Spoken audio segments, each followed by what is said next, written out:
You are watching Terrence's Spoken King on YouTube. And remember to like, share, and subscribe so you get your daily updates. Enjoy.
You looking for a vibe? Well, look no further. We're about to bring you the energy you've been looking for. Welcome to T Corner with your host, Knowledge Big T. That's vibe. Hey, what's up, y'all? And welcome to another episode of the T Corner interviews. Yes, I'm Terrence the Spoken, and yeah, this is a new thing that I'm doing right here on the weekends when I have a special guest. Yeah, it's going to be called T Corner Interviews. Yeah, so, like last week, was the test subject, and it went pretty well. So, yeah, we're going to keep that going, keep that moving and stuff. So, yes, today we have on the show Miss Jill Schultz, and she's going to be telling us about her past and stuff like that, and what she's doing to help others with what they going through. So yes, indeed, here she is, Miss Jill Schultz, right here on the T Corner. Hi. Hey, how you doing? I'm good, Terrence. How are you? Yes, indeed. Yes, indeed. So yeah, you have a very interesting story that I was reading about, and I want you to share a little bit more light on that. So, if you may, hey, the floor is yours. Yeah, thank you. Excuse me. So I always like to prepare people for my story because it's a conversation that's not being had. It's related to sexual trauma, and I'm so grateful for the hashtag Me Too movement and all that, because I feel like people are more open about talking about their sexual trauma, but my story goes a little bit deeper. And so I really want to prepare people that it's a hard conversation to have. And if this is you and you're hearing this for the first time, you're hearing somebody else admit it for the first time, I want you to know that I'm holding space for you, that I totally get you. I see you. And, you get to love yourself and you get to live a beautiful life. So I just wanted to preface that way. So yes, I was molested when I was little. I was around 3 or 4 years old. I don't remember who did it. I've done lots of therapy around it, and my therapist never pushed me to remember who it was, but I was told that because I've blocked it, it was probably somebody very close to me. And typically when children are molested, it's typically somebody that's very close to them. Rarely is it a stranger hiding in the bushes. But what happened after that is my story. And because of what somebody taught me to do, I was the little girl that was acting out sexually with other children. And I thought I was the only little girl who ever did that. And I lived with so much shame. For 41 years, I lived with this debilitating shame. And my only hope right now is to speak my truth and let people know, once again, if this is your story, you get to forgive yourself. You get to love yourself. I'm trying to collapse time. If somebody had shared this story with me years ago, if I had known that I wasn't alone, that I wasn't the only little girl, because honestly, this is way more common than you can even imagine, and nobody's talking about it. So I want you to know I see you, I love you.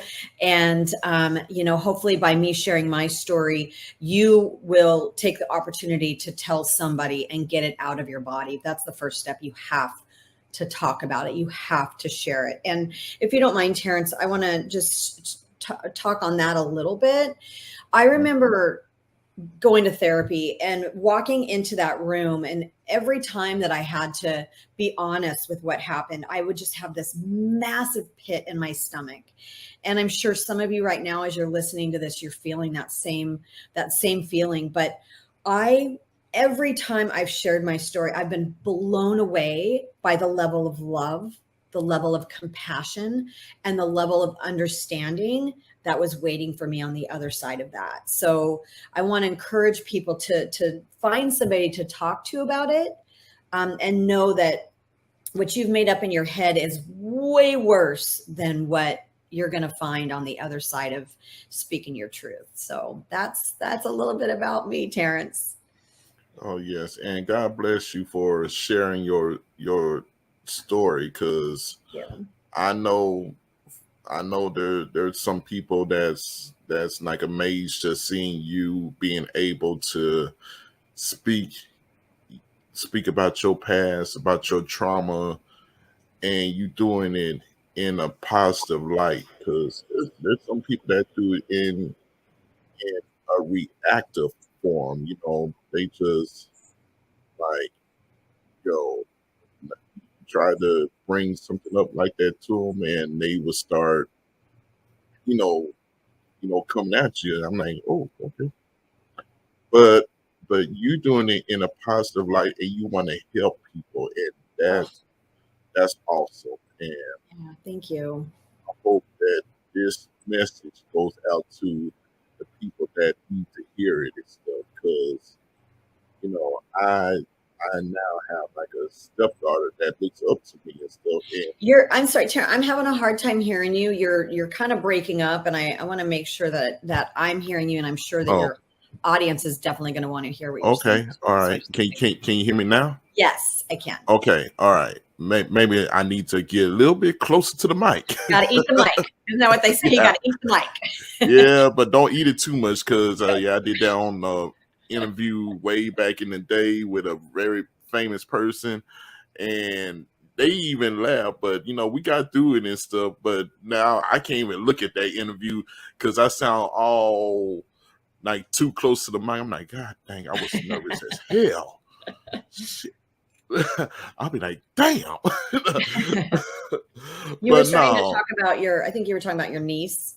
Yeah. No. I have a niece, and now I have like a stepdaughter that's looking up to me. I pretty much been there for like when because like her fathers didn't want to be in her life, and me and her mom is dating. And so she clinged on to me, and she said, well, you want to be her dad? I'm like, okay. And so now she calls me dad and everything. Oh. And so it's just, it would hurt me if I saw her like going through all this and stuff. I'd be like, baby, who did it? Like, yeah, daddy going to jail. All right, but don't worry, daddy see you in 20 years by doing this 20 for you. Honestly, I'm glad you brought that up, because that's actually that's a real thing. Like, children will oftentimes not tell when somebody's abused them because they're afraid of exactly that same thing. It's like, I will kill them, so they don't want to put the adult in that position. So oftentimes they won't even tell. I know you're joking about it, but that's like a real thing. Yeah. It's a real thing. And, and for people that don't have like nieces that's close to them, or, daughters that's close to them, it's a whole different world. 'Cause it's like, yo, what if your niece or your daughter came to you and said this, like, as a man, and I'm like, the way I was raised and stuff, I've been like, well, I think, yeah, daddy or uncle is doing some time, Yeah. because Yeah. Yeah. you hurt my loved one. Like, Yeah. now, yeah, it's time for me to go to jail. I'm like this. Hey y'all, I'm back. How y'all doing? Hey, you grew up and stuff. How you been? Like, Yeah. but like, it might be in a fun, loving way right now, but in that moment, like, Oh yeah. it, Somebody's gonna die. yeah, somebody's going down. Yeah. Somebody's going down. Yeah. And I learned that from my dad, because my dad was like, this: somebody ever hurt you, son, you let Yeah. me know. Yeah. I'm going to jail. You know what I'm saying? Yeah. And when I got older, I found out what he meant by that. So yeah, and you are right. Kids will not say that because they don't want their parents going to jail. Yeah. But yeah, it's a real thing. But in this world, it's pretty evil. And yeah, so while I was reading your profile and stuff, I was like, okay, we're gonna get through this. We're gonna get through this, because I was just thinking about my niece that's grown now. She's a teenager now, but when my brother passed away, she was only like 3. So pretty much she known uncle as in the dad role, or grandpa in the dad role. Yeah. So yeah, I was just thinking about that while I was reading your profile. I was like, oh yeah, nah, we gonna take it slow on this one, Terrence. All right, because I was just thinking about her. I was thinking about my little stepdaughter right now and stuff. I was like, man, I wouldn't be able to do it, Yeah. because and my girlfriend right now, she already knows me and stuff. She like, and she probably looking at this episode and be like, I know. And that's why we together. I'm like, yeah. But secondly, for like the guys that's the real dads and stuff like that, and the real gentlemen in the world, I'm sorry that you went through that, Thank you. because that's some, excuse my language, that's some bullshit. I swear it up, Terrence. So Yeah, go for it. okay, cool. Because some people, I gotta be like this. Excuse me, a part of the language. No, I'm a truck driver, Terrence. So Yeah. bring it on. Oh, okay, cool. Hey, my family from Louisiana, so that's all I know. Yeah, it was definitely really hard on my parents when I finally had the conversation with them. I just had this conversation with them 6 years ago. It'll be 6 years in November that I told them, and they blame themselves. And my mom is just like, I don't understand how this could have happened. We watched you all the time. We always knew where you were. But like I said earlier, sadly, it's typically an uncle, a grandpa, a cousin, it's somebody that's close to the child and has access to the child. So, I know that they blame themselves, but after doing all the work, I've done so much work around all of this. And now I get to look at it as a gift, because now I get to be here and I get to talk about it, and I get to let people know that you're not alone, and that you do get to forgive yourself. You do get to love yourself, and you get to live a magical life. Once you can get it out of your body, once you can say it, once you can start to process and heal from it, you have this blank canvas where you just get to create your life from. And so that's where I am now. I have a book coming out, and my only goal is to get on stages and tell my story, and just let people know that this isn't just you. And there are resources. There's lots and lots and lots of resources out there. In fact, I have a website. It's just JillESchultz.com. I think my name is my name's showing on here, JillESchultz.com. And I have a whole resources section where people can call and find help and find somebody to talk to and get the support around, just taking that first step to tell somebody and start the healing process. Yes, indeed. Yes, indeed. And you brought up the next segment, which I was about to get into. You was talking about a book. So what's the name of the book that so everybody could know what to look for and and read up on this if they've been going through the same struggles in life? Yeah. It's called Liberated. Releasing the dark clouds of shame, the dark cloud of shame. And there's also a link on my website where people can buy the book. I'm so sorry. I don't even know what that was for. So it's called Liberated, Releasing the Dark Cloud of Shame. And the reason I called it that is because for 41 years, I felt like I had this dark cloud that followed me everywhere I went. Every waking moment, I had this cloud above my head. And I like to compare it to Pigpen, on Snoopy, Pigpen, where he's got just the dirt floating around him all the time. Like I just had this constant cloud. And it was just this horrible shame that I felt all the time. And after living with that shame cloud for so long, like I look for it now and it's gone. And it feels so crazy. It feels liberating to know that, I just by being able to look at the pain and start dealing with it, that you actually can release that. So that's the book. And the book isn't just me talking. I have several people who have written chapters in the book. Their stories. Once I started sharing my story, it was unbelievable to me how many people said that's my story too. So, and the whole book isn't, people like me. There's also a whole section on forgiveness, because forgiving that other person is so important in the healing process. And you're not forgiving them for them, they're forgiving them for you so that you can move on. And so, and there's actually an African-American man who has written a chapter in my book too. And I think it's so important. There are 3 men that have written a chapter in my book.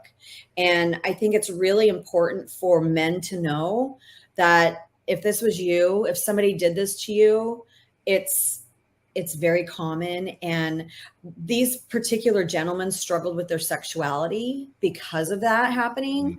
And, just to know that there's support out there, that you can see that other people have had the same struggles and have come out on the other side with forgiveness and love and, being able to create a beautiful life. And that's actually the end of the book. It's really about being able to manifest your dreams.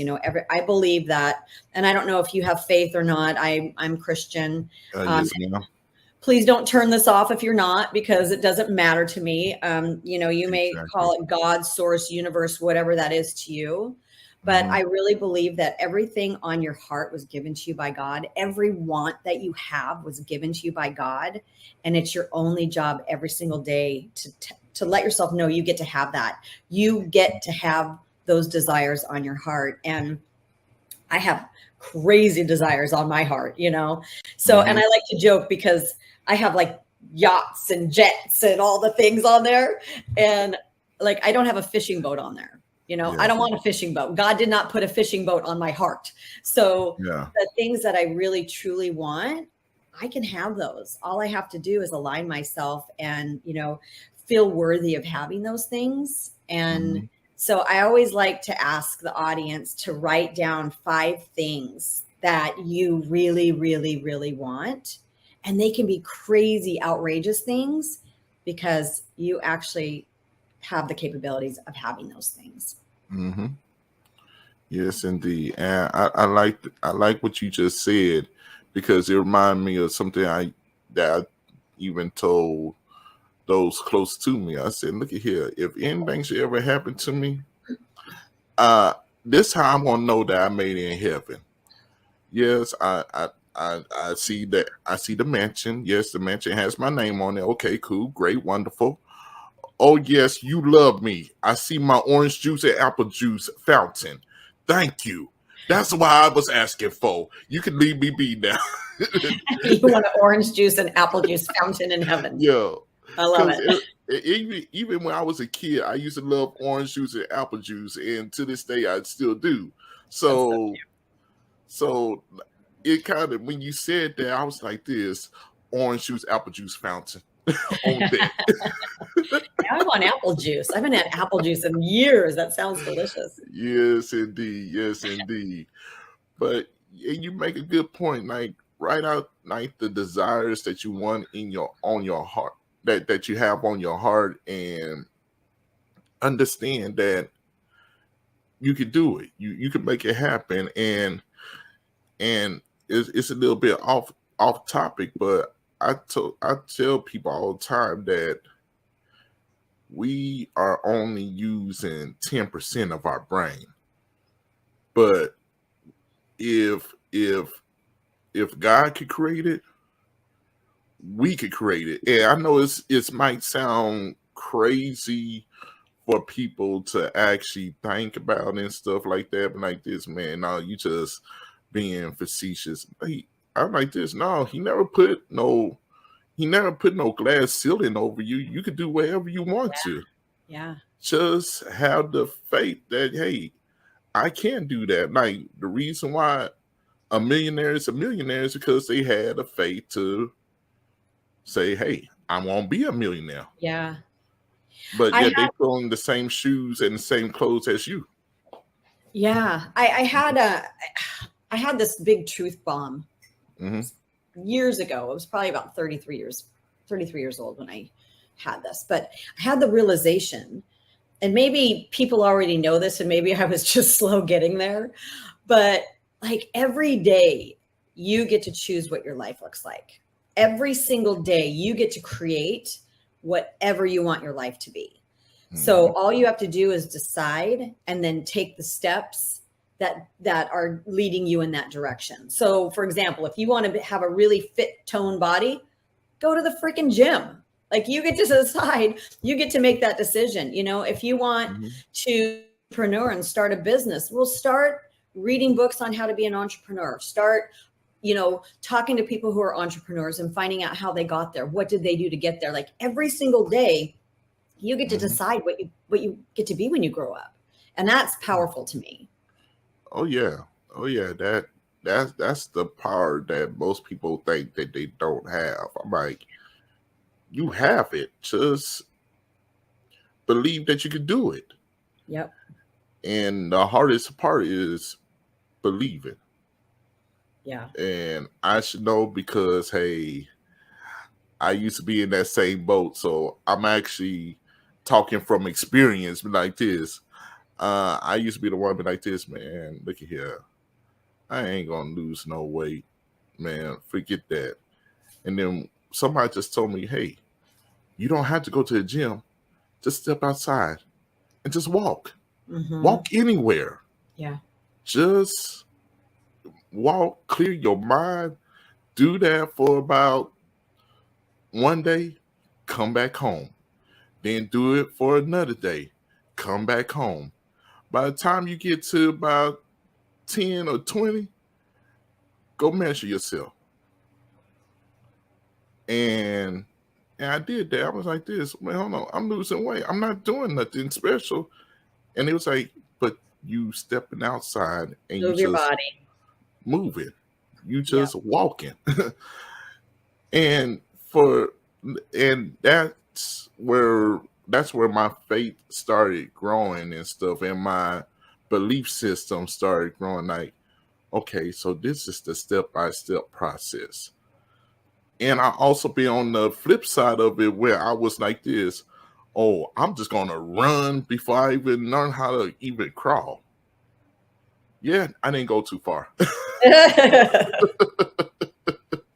So I've had the testimony of both sides. I've both fallen, but I've also grown at the same time, and that's the fun part. And it sounds weird to say that. Like, the fun part is falling, but also growing at the same time. Yeah. Every fail is an opportunity to learn. Every time you have a hiccup or you have something, an obstacle, it's an opportunity for you to learn and to grow. Mm-hmm. You just got to push through. Yes, indeed. Yes, And indeed. sometimes it's hard. Oh my God. Sometimes it's hard, but if you just keep taking one step in front of the other. Mm-hmm. Mm-hmm. Yes, indeed. Yes, indeed. And that's why I'm saying I'm glad that you taking the first step in bringing this out to people that need to take the first step. Yeah. Or need to know it's okay to take the first step. Okay, it ain't gonna be easy. It's gonna be just like how that person told me. Okay, just walk. Yeah. You don't have no destination. Just walk, and then come back home. Then try it again on the second day. By the time you get to day 10 or day 20, go measure yourself. And I'm thankful for you coming out, sharing your story, and be able to be strong enough to tell people, hey, look, take that first, just take that walk. You don't have no destination. Just take that walk. Yep. And then come back home. Then by the time you hit day 10, go measure yourself. Yep. Yes, indeed. So we at the part of the interview right now where I like to call the credentials, and you kind of already said them and stuff, but for the ones in the back that wasn't paying attention, yeah, I'm talking to you up there. Yeah, way in the back. Yeah, can you go over again for them where they could get your books and get more information and stuff like that, your Facebook, Instagram, if you do any of that. So yeah. Thank you. And I'm sure you'll have some of this in the show notes too, correct? You'll have some of this. Yeah. So my website's probably the easiest place to find me, and that's just jilleschultz.com. It's just how it looks, although no spaces on the screen right now. And I have lots of different resources on the website. I have a worksheet that's uncover your shame. So if you know that something's happened in your life and you're just still kind of wrestling with figuring that out, there's a worksheet. And one of my favorite questions on there is, what's one thing only you and God know? I love that. So that's a way for you to start working through this. And then I have another worksheet. It's called 7 Critical Steps to Uncover Your Shame, to release your shame. And it's really about the things that I've done in my path to get past and to forgive myself and love myself. And on Instagram, I'm Jill. I think Instagram and Facebook, I'm just Jill E. Schultz. But if you just go to my website, all the links and stuff will be right there on the website for you. And that's where the book is too. There's a link for the book if you want to get the book. Or if I'm really creating a movement here. I want as many people to read this book because that just so people can get healing,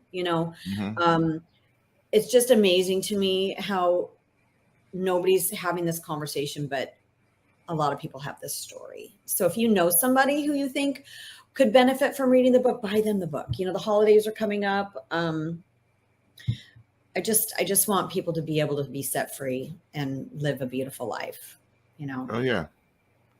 Oh yes. I also have a Facebook group. So if you want to connect with other people who are like you and you're nervous and this is your first step, it's Living Unshamed is my Facebook group. And it's all for people who have similar stories and want to heal and grow too. So there's a whole community there. Yeah, you said Living Unshamed? Living Unshamed. Yep. Okay, gotcha. Not unashamed. It's un-shamed. Okay. We made up a word. All right. Yeah, I'm just making notes here. So when I do the the whole info and stuff. It'll be all up in there. Perfect. So yes, indeed. And I want to say thank you for being on the show. Hey, you are always welcome back on the show. And we starting to add more people. We starting to bring people into our live morning show that we do. Okay. So hey, you even invited to that if you want to come. I would by. love to do So, that. I would love to do yes, that. indeed. Yes, Yeah. indeed. Well, we'll make a time for you one day, and you'll be able to be on there on the morning show. Wonderful. Thank you so Yes, much, indeed. Terrence. It was lovely meeting you. Lovely meeting you too, and you have a Blessings to blessed one. everyone. Thank you. Yes, indeed. And you keep on doing that walk of faith, because I know that's going to help a whole lot of people. Yeah. Yeah. Because yeah, you right. That's a story that most people are not talking about, and it's mostly like, hey, don't say that. Don't say that. Go tell your story. Like, Yeah. everybody got Find a somebody story. safe. Find somebody safe to talk to. And if you want somebody anonymous, like I said, go to my resources page. There's lots of, like, RAIN is a good organization, and you can just call them and you can talk to them. Just tell somebody. Yes, indeed. Yes, indeed. Well, ma'am, thank you for being on the show. And until next time, y'all, this is Terrence the Spoken, sign out. One love, one dream. And we out, y'all.